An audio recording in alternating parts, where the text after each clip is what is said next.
स्वागत है आप सभी का आपके अपने चैनल मैथ्स विद रविलॉजी में। दोस्तों, आज हम कक्षा 8 आपकी वसंत हिंदी चैप्टर नंबर 10वां और चैप्टर का नाम है काम चोर। इसके हम सारे क्वेश्चन आंसर करेंगे और इम्पोर्टेंट क्वेश्चन भी जानेंगे साथ साथ में। तो चलिए हम वीडियो को स्टार्ट करते हैं। पहला क्वेश्चन है आपका, कहानी में मोटे मोटे किस काम के हैं और किन के बारे में और क्यों कहा गया है। इंपॉर्टेंट है, इस प्रकार के क्वेश्चन आते हैं। तो इसमें लिखा गया कि मोटे मोटे से तात्पर्य यहाँ घर के सभी बच्चों से लिया गया है। बच्चे सारे दिन खेलते कूदते रहते हैं परंतु घर के कामकाज में जरा भी मदद नहीं करते हैं। उनके पिताजी ने फरमान जारी कर दिया कि अब वे बच्चे काम करेंगे, ना कि आराम। इनके अनुसार आराम के कारण ही बच्चे मोटे मोटे होते जा रहे हैं, यानी कि बेटे बेटे खा रहे हैं तो वो मोटे हो रहे हैं। तो इसका आंसर ये लिखेंगे, इम्पोर्टेंट है। दूसरा क्वेश्चन है, बच्चों के उधम मचाने के कारण घर की दुर्दशा हुई है। क्या दुर्दशा हुई है इसके बारे में लिखना है। तो ये भी नॉर्मली इंपॉर्टेंट है ना, अगर कहूँ तो 70% इंपॉर्टेंट है, 70%। तो क्वेश्चन है आपका कि आंसर है इसका, उनके उधम से सारे घर में हंगामा मच चुका था, पूरा घर अस्त व्यस्त हो चुका था। सारे घर में मुर्गियाँ ही मुर्गियाँ थी। भेड़ों ने तो जैसे अपना निवास स्थान बना लिया था। चारों तरफ टूटे हुए तसले, बाल्टियाँ, लोटे, कटोरे बिखरे पड़े थे। कालीन को झाड़ते हुए पूरे घर में धूल भर गई। चाचा बेचारे तो जैसे अपनी जान ही बचा पाए थे। तरकारी वाली तो अपनी तरकारी खराब होने का मातम रो रो कर मना रही थी। ऐसा लगता था मानो पूरे घर में तूफान आया हो और सारा नाश करके वापस चला गया हो। यहाँ तक कि बच्चों को नहलाने के लिए नौकरों को भी पैसे देने पड़ते थे कि आप इनको नहलाओ, ये बहुत गंदे हो रहे हैं। तीसरा क्वेश्चन है आपका, या तो बच्चा राज कायम कर लो और या मुझे ही रख लो। अम्मा ने कब कहा और इसका क्या परिणाम हुआ, इम्पोर्टेंट है, 50%। ठीक साहब, अम्मा ने बच्चों द्वारा किए गए घर की हालत को देखकर ऐसा कहा कि भी हालत ऐसी थी इसीलिए उन्होंने ये शब्द बोला। अब का परिणाम क्या है वो देखते हैं। पिताजी ने बच्चों में काम चोरी निकालने की नीयत से उनसे घर के कामकाज में हाथ बटाने के लिए कहा, परंतु उन्होंने किया इसके विपरीत। सारे घर का हुलिया भी बदल डाला। चारों तरफ सामान बिखरा दिया, मुर्गियों और भेड़ों के घर में घुसा दिया मुर्गियों को, जिसका परिणाम यह हुआ कि काम करने के बजाय उन्होंने घर का काम कई गुना और बढ़ा दिया।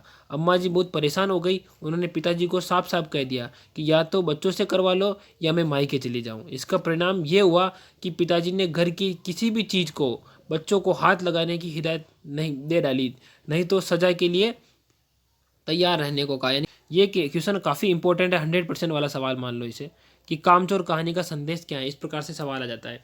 तो लिखेंगे कि कामचोर से हमें यह सीख मिलती है कि काम के लिए समझदारी होना आवश्यक है, क्योंकि हर कैसे ही काम को नहीं करना है, समझदारी से करना चाहिए। बिना सोचे समझे किया हुआ काम हमेशा नुकसान ही देता है। जैसे पिताजी द्वारा किए गए कामों को अपनी नासमझी से बच्चों ने ही बर्बाद कर दिया।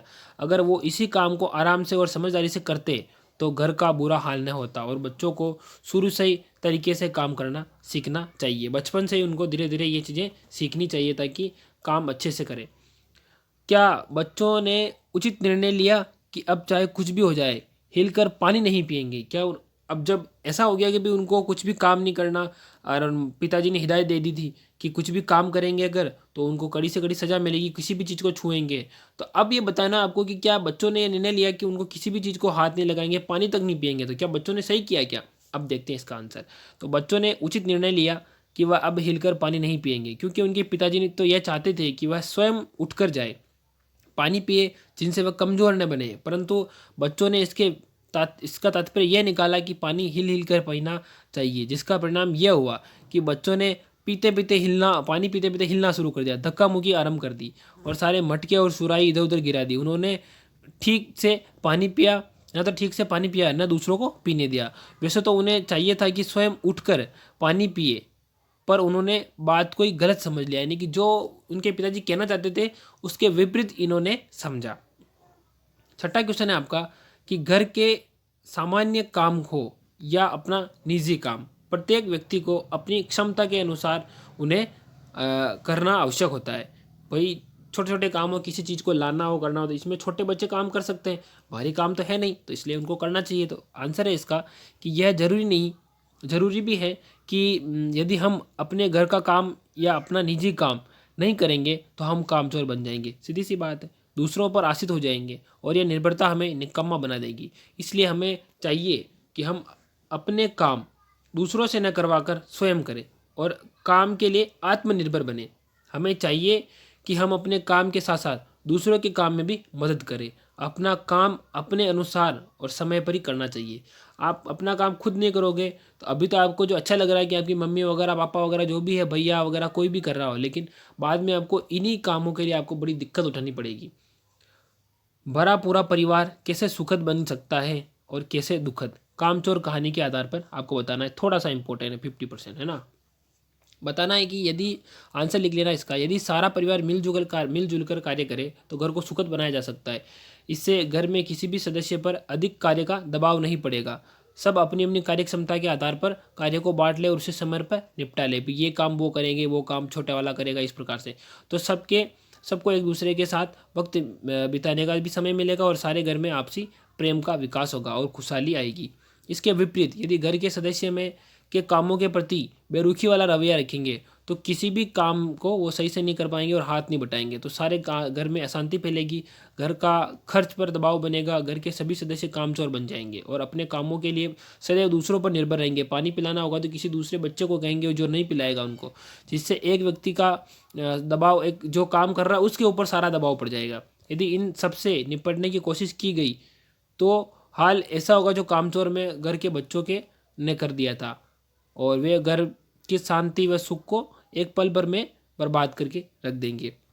इसके साथ ही इसलिए बचपन से ही बच्चों को उनके कार्य स्वयं करने की आदत देनी चाहिए ताकि बच्चे आत्मनिर्भर हो जाए और घर के जिम्मेदारी थोड़ी थोड़ी अपने ऊपर ले ले और अपना काम स्वयं करे। तो ये अच्छी चीज़ है और करना भी चाहिए आप सभी लोगों को।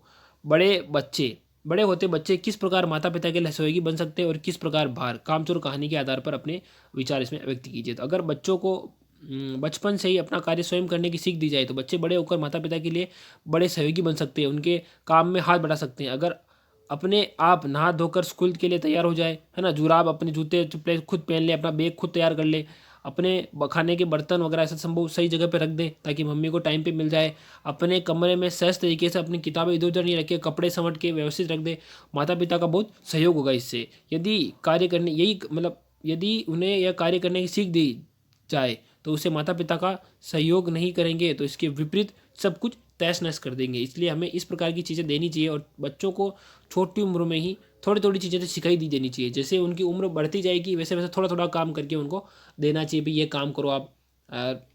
तो इसलिए ये अच्छी चीज़ है एक तरीके से। कामचोर कहानी एकल परिवार की कहानी है या संयुक्त परिवार की, इनके बारे में बताना है। इन दोनों तरह के परिवारों में क्या क्या अंतर होते हैं बताइए। तो कामचोर कहानी संयुक्त परिवार की है और इन दोनों में अंतर क्या है वो बताते हैं। एकल परिवार में सदस्यों की संख्या 3 से 4 होती है जिसमें माता पिता और बच्चे रहते हैं और एकल परिवार में कम सदस्य होने के कारण सहयोग नहीं हो पाता है। जबकि संयुक्त परिवार में क्या होता है कि सदस्यों की संख्या एकल परिवार की तुलना में डबल होती है, जिसमें चाचा चाची, ताऊ जी ताई जी, दादा दादी दादी, माता पिता, बच्चे आदि उनके बच्चे, फिर अंकल वगैरह के सब बच्चे होते हैं। और परिवार में सहयोग अधिक मात्रा में होता है क्योंकि इसमें सभी जो लोग बाग हैं वो मिलजुल कर रहते हैं, जिससे काम भी जल्दी हो जाता है किसी चीज़ का। और अगर वही सहयोग नहीं करेंगे तो वो उसका उल्टा तो होगा ही सही।